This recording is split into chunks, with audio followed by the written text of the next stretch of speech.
दोस्तों आज हम हरियाणा से जुड़ी कुछ प्रमुख बातों पर चर्चा करेंगे। स्वागत है आप सभी का हमारे चैनल अनखुनो फैक्ट्स पर, जहां पर आपको हर तरह की जानकारी मिलेगी। तो चलिए शुरू करते हैं आज की वीडियो। हरियाणा भारत के उत्तर में स्थित है। यह एक बहुत ही महत्वपूर्ण राज्य है जिसका प्राचीन काल से ही एक ऐतिहासिक व सांस्कृतिक महत्व रहा है। भारत के इतिहास का सबसे बड़ा युद्ध महाभारत को माना जाता है, जो कि हरियाणा के कुरुक्षेत्र में ही लड़ा गया था। इसके अलावा एक और जगह है जो युद्धों के लिए बहुत ही प्रसिद्ध है, वो है पानीपत, जहां भारत के इतिहास के बहुत ही महत्वपूर्ण युद्ध लड़े गए थे। ये भी हरियाणा में ही स्थित है। हरियाणा राज्य की आधिकारिक भाषा हिंदी, पंजाबी, इंग्लिश है और वहाँ की क्षेत्रीय भाषा हरियाणवी है। हरियाणा का सबसे बड़ा शहर फरीदाबाद है। जब 1947 में जब भारत आज़ाद हुआ था, उस समय हरियाणा नहीं था। उस समय हरियाणा पंजाब दोनों एक ही राज्य हुआ करते थे, जो पंजाब का हिस्सा था। और 1 नवंबर 1966 को हरियाणा पंजाब से भाषा के आधार पर अलग होकर भारत का 20वां राज्य बन गया था।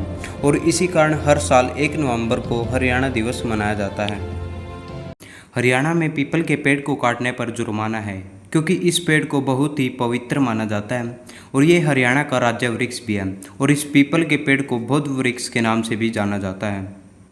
हरियाणा को भारत के सबसे धनी राज्यों में भी गिना जाता है और कृषि हरियाणा का प्रमुख व्यवसाय है। हरियाणा में करीब 45 लाख हेक्टेयर एरिया में खेती की जाती है और ये खेत सिंचाई के लिए मुख्य तौर पर नहरों, बोरों पर टिके हुए हैं।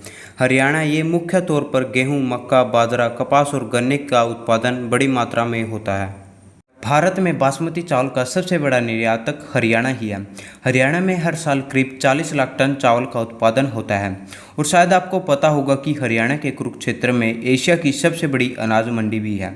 और कृषि के अलावा ऑटोमोबाइल के कई उद्योग हरियाणा में स्थित है। हरियाणा भारत के बाइक व ट्रैक्टर का सबसे बड़ा निर्मातक है और भारत की सबसे बड़ी कार कंपनी मारुति व दुनिया की सबसे बड़ी बाइक निर्माता कंपनी हीरो होंडा के प्लांट्स भी हरियाणा में ही स्थित है। और अगर आपको हरियाणा का विकसित क्षेत्र देखना है तो आपको गुड़गांव ज़रूर जाना चाहिए, जो कि कई मामलों में देश के कई शहरों से ज़्यादा विकसित है।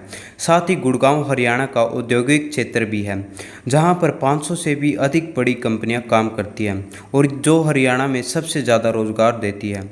गुड़गांव का नाम बदलकर अब गुरुग्राम कर दिया गया है, क्योंकि माना जाता है कि गुरु द्रोणाचार्य व गौरव व पांडव को इसी जगह पढ़ाया करते थे। दोस्तों, क्या आप लोगों ने कभी टर्विन कैपिटल के बारे में सुना है? अगर नहीं सुना तो चलिए मैं आप लोगों को उसके बारे में बताता हूँ। टर्विन कैपिटल 2 राज्यों की एक राजधानी है। चंडीगढ़ पंजाब और हरियाणा दोनों की राजधानी है, क्योंकि हरियाणा व पंजाब कभी एक ही राज्य हुआ करते थे और हरियाणा को पंजाब से निकालकर अलग राज्य बना दिया गया था। जहाँ एक तरफ हरियाणा खेत व चावल के उत्पादन के लिए फेमस है, वहीं दूसरी तरफ हरियाणा ने स्पोर्ट्स में भी अपनी एक अलग पहचान बनाई है। 10 के कॉमनवेल्थ गेम में भारत की तरफ से 38 गोल्ड मेडल जीते गए थे, जिसमें से 28 गोल्ड मेडल हरियाणा के खिलाड़ियों द्वारा जीते गए थे।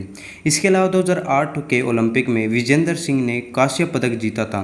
2012 के ओलंपिक में सुशील कुमार द्वारा सिल्वर मेडल, योगेश्वर दत्त, सानिया नेहवाल व गगन नारायण द्वारा ब्राउन मेडल जीते गए थे। जब 2016 में भारत द्वारा 2 मेडल जीते गए थे, तो उसमें से एक हरियाणा के प्लेयर थी जिसका नाम था साक्षी मलिक, जीता गया था। और इसके बाद इन सभी खिलाड़ियों को देश में बहुत शोहरत मिली थी और इन सभी खिलाड़ियों ने देश को स्पोर्ट्स के प्रति प्रेरित किया था। दोस्तों, क्या आपको पता है कि जिसे हम काला तीतर कहते हैं, वो हरियाणा का राज्य पक्षी है। उसे मारने पर हरियाणा में 6 महीने की सज़ा भी हो सकती है। दोस्तों, ये थी हरियाणा से जुड़ी कुछ प्रमुख बातें। आप लोग हरियाणा के बारे में क्या सोचते हो, कमेंट में लिखना मत भूलिएगा और वीडियो को like, share, comment and channel को सब्सक्राइब करना मत भूलिएगा। मिलते हैं अगली वीडियो में। जय हिंद, वंदे मातरम।